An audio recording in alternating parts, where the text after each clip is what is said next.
The electrifying 80s saw a boost in the popularity of the science fiction genre. Countless filmmakers allowed their imaginations to run wild, coming up with poignant yet innovative storylines for their movies. Sci-fi has been the portrayal of incomprehensible scientific phenomena since what feels like the beginning of time. Following the tremendous success of sci-fi juggernauts like Star Wars and Star Trek, the genre found its place next to the thriller and slasher horror films of the decade. In this marvelous video, we'll count down 12 extremely underrated science fiction movies of the Neon era. Before we go into our explanation, we have a very small request. If you like our content, please support us by subscribing to our channel. This is a small click for you, but for us, it means a lot. Thank you. Let's begin.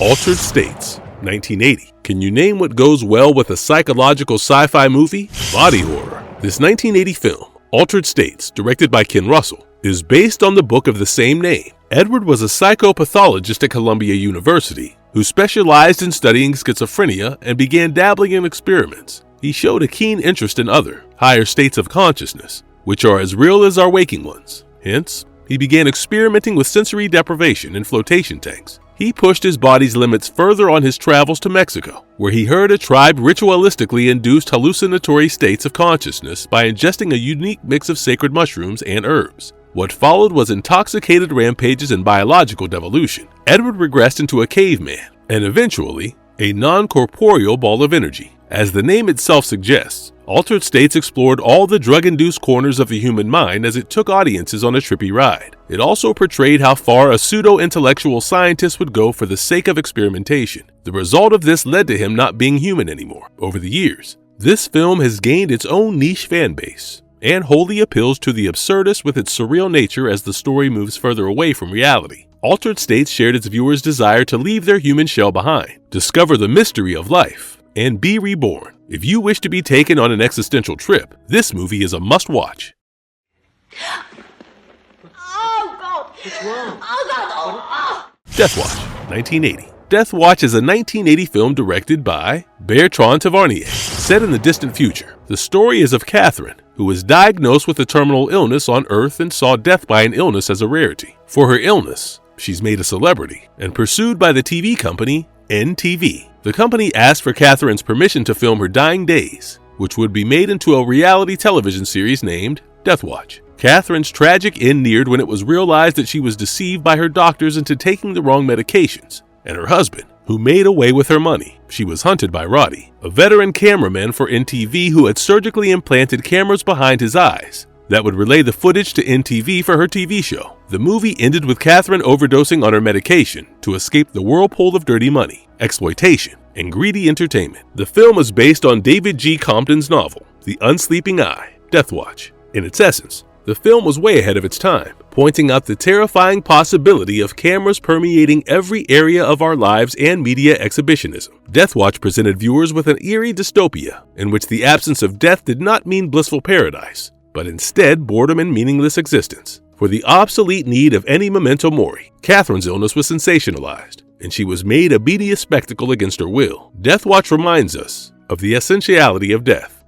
Contamination, 1980. The 1980 film, directed by Luigi Cozzi, opened with a supposedly abandoned ship adrift in the New York harbor. The boat was filled with suspicious canisters of coffee beans, and buried underneath them were green alien eggs. All that was left of the crew of the vessel were their scattered remains. It all depended on the shrewd Colonel Stella Holmes to crack the case, as she discovered that the precarious green eggs would spew a deadly liquid, to which even the slightest contact with humans would cause them to implode. The eggs were traced back to a disgraced astronaut hiding out on a Colombian coffee plantation. His mind was seized by an alien Cyclops megalomaniac. Stella disrupted the Cyclops' conquest against humanity by blowing its only eye out. Critics have deemed this film as an Italian alien ripoff, and the movie itself doesn't hide the fact that it owed much of its essence to the 1979 space horror classic. The special effects that went into making this film are commendable, so if you're looking for an 80s green goo slime fest with its fair share of gore and death, this should be your go-to sci-fi movie. It's a detective mystery, body horror, and traumatic extraterrestrial experiences all mashed into one goopy movie. At least, Stella Holmes made for a stellar detective who took out the villainous Cyclops in style.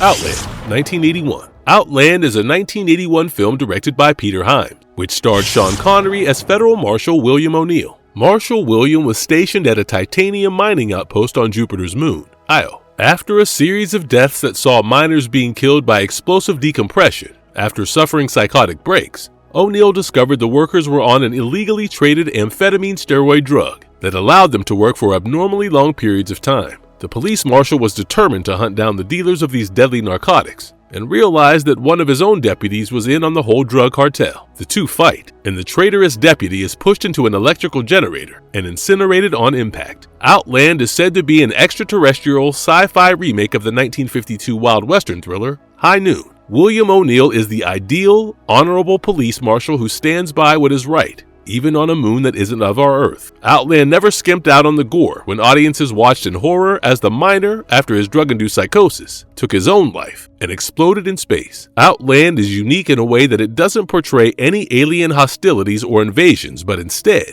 the sleaziness of our own kind. It's considered to be a working-class sci-fi thriller set in an industrial environment. It's the woes of the blue collars, but 300 million miles away from Earth.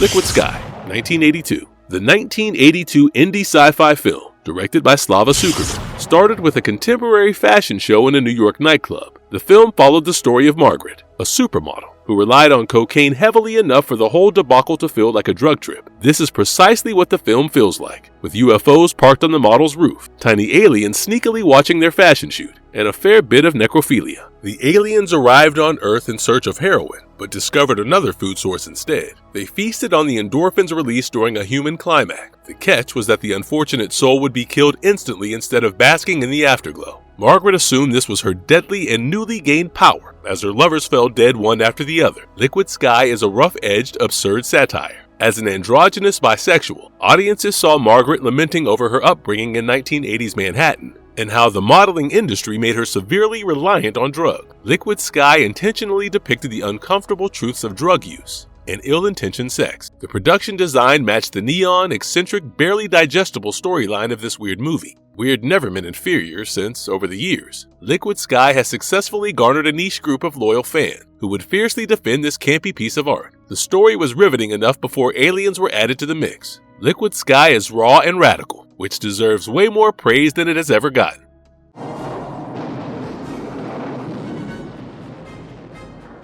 Space Hunter: Adventures in the Forbidden Zone, 1983. The 1983 film, directed by Lamont Johnson, is set in the 22nd century. Space Hunter is a classic sci-fi saga of a heroic bounty hunter named Wolf, who saved 3 abducted women. A space cruiser was shot down by a bolt of nebular lighting, and the survivors, Nova, Rena, and Megan, landed their escape pod on the nearest inhabitable planet. They were abducted by the planet's residents known as scavs, who were humans mutated into alien creatures. The planet was revealed to be Terra XI, and the women were taken to the zone, where they encountered the cyborg alien warlord, Overdog. The events that followed were Wolf's companion being brutally killed in battle, the 3 women trudging through the disease-ridden wasteland to escape Overdog's slimy plans for them, and Death Maze. The filmmakers of Space Hunters dabbled in 3D technology, inspired by the release of Friday the 13th Part 3 in 1982, and also wanted to stay afloat after its release, which was around the same time as Star Wars: Return of the Jedi. However, the format of the movie wasn't fully compatible with the theater screens in the 1980s, and this adversely affected the film's rating. The film's reception doesn't take away from its remarkable writing, acting, and attention to detail of the production design. Space Hunter: Adventures in the Forbidden Zone is a story of survival in the gritty wastelands of Terra XI. It also portrays the bloody civil war between the 2 groups, the Scavs and the Zoners.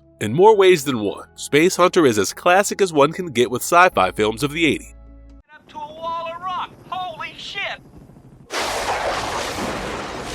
The Adventures of Buckaroo Bonsai, Across the 8th Dimension. The 1984 film was directed by W.D. Richter and is considered to be a preservation of the essence of the 80s. The story followed Buckaroo Bonsai and his mentor, who perfected the functioning of a device called oscillation over thruster, which allowed tangible objects to pass clean through other solid matter. Messing around with this device led to Bonsai gaining access to an 8th otherworldly dimension. The open portal allowed a violent race of aliens to swarm Earth, which put all the pressure on Buckaroo to make things right. He had to ensure the rivals of the invading aliens didn't reach Earth in order to prevent the nuclear World War III. 1940, Buckaroo, Bonsai, and his gang of misfits were the heroes who saved humanity from being completely wiped out. The themes of battling alien races in World War III would lead us to assume that this film is dark and violent. On the contrary, The Adventures of Buckaroo Bonsai is a heartwarming sci-fi classic and a story of hope during times of despair. Buckaroo was never alone in his struggle to save humanity, since his oddball friends had his back. Together, they fought the alien invasion with a combination of rad rock and roll music and physics. The film is a multi-dimensional adventure with mind-blowing visuals and unconventional dialogue. The film became a cult classic since audiences enjoyed its wholesome nature, and since then, it has turned into a whole franchise with books, comics, and video game on varying adventures in the 8th dimension.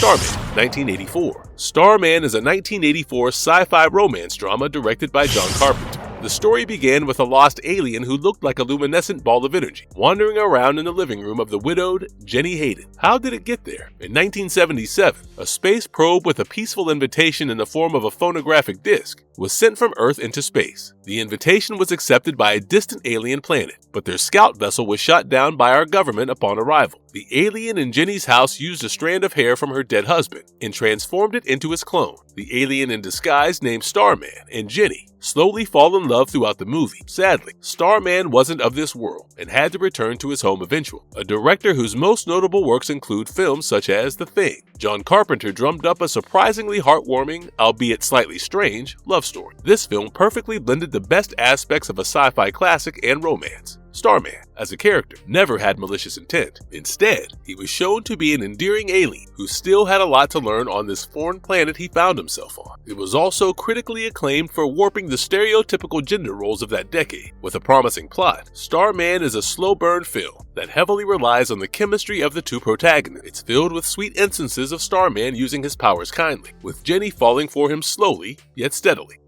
The Last Starfighter, 1984. The iconic 1984 space opera directed by Nick Castle was heavily inspired by the legendary franchises of Star Wars and Tron. Alex Rogan, a trailer park teen, grew increasingly distressed with the bleakness of his future. He chose to escape his reality by immersing himself in a popular arcade video game known as Starfighter. Alex quickly became the highest scoring player and even drew the attention of the video game's creator, Centauri. Centauri turned out to be an alien who essentially abducted Alex. The boy realized that Starfighter was a representation of an actual ongoing space battle between the Rylan Star League and the Kodan Empire. A tense space battle raged, and Alex was made a prime fighter pilot for the Rylan League. Finally proved himself to be the savior of the planet Rylos. While the Last Starfighter's setting doesn't feel original, its storyline is exciting to the extent of allowing audiences to put themselves in Alex's shoes. Imagine your favorite video game, having played it several times and finally actually being inside it. It's every gamer's dream come true. The Last Starfighter also presents the story of a hopeless teenager, anxious about his future, who eventually realizes that he is capable of more extraordinary things. It's a messy coming-of-age film in which the protagonist actualizes himself in a fantastical world.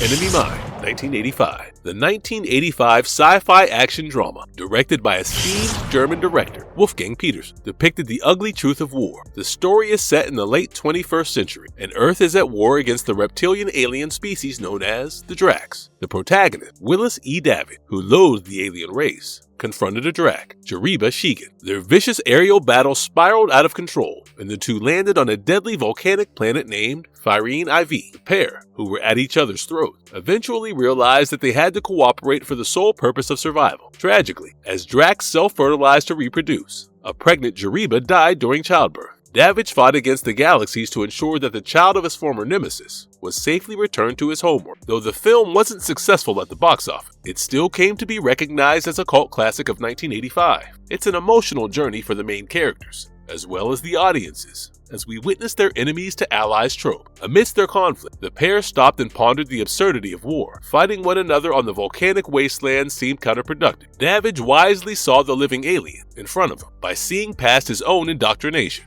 Enemy Mine is a bittersweet story of a blossoming friendship that ended with the untimely demise of Jariba. The film also beautifully portrays how one can learn about cultures unfamiliar to them by keeping one's mind open.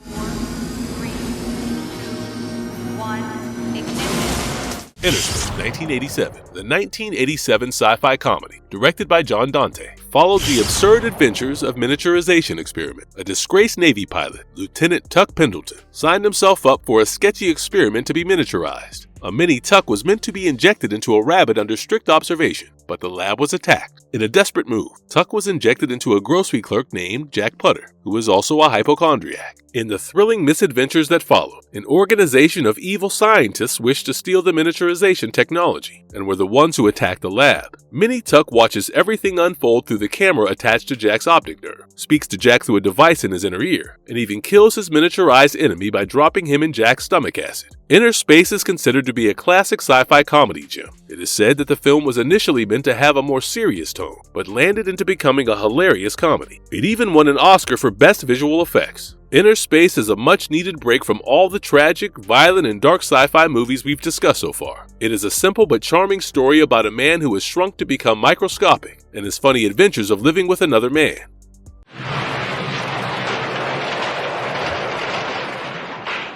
The Hidden, the 1987 sci-fi horror film directed by Jack Shoulder, started with a blood-soaked bank robbery at the hands of an innocent-looking Jack DeVries. Though mortally wounded in the chase that followed, Jack ended up in the hospital. Audiences watched in horror as Jack wrenched the mouth of a coma patient and slithered an alien beast from his own mouth. This was the start of a discreet alien invasion, which led to more gruesome deaths of unwitting strippers and police agents. The invading alien was a thrill killer. This meant it didn't wish to wipe out humanity or take over the planet. Instead, it killed solely for its fun and excitement. The alien violently transferred from host to host, as it even tried to enter a presidential candidate, before it was killed by a specially designed alien weapon. Hidden Gem relied on its shocking twists, all the while steadily building anticipatory tension for its audience. It's a tightly written thriller that fused a buddy cop tale with all the classical elements of science fiction. The Hidden was also edgy for the decade in which it was released. Also, the possibility of the thrill-seeking alien infiltrating human governments is chilling. It presented a plausible chance of extraterrestrial invasion. Well, as realistic as you can get with aliens anyway.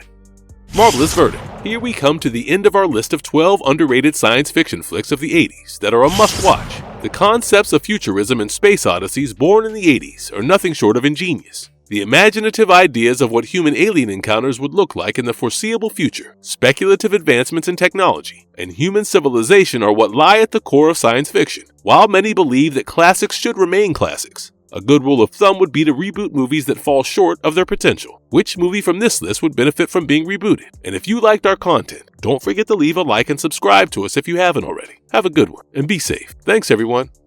Condensation of molten gases. You will now proceed to the designated escape.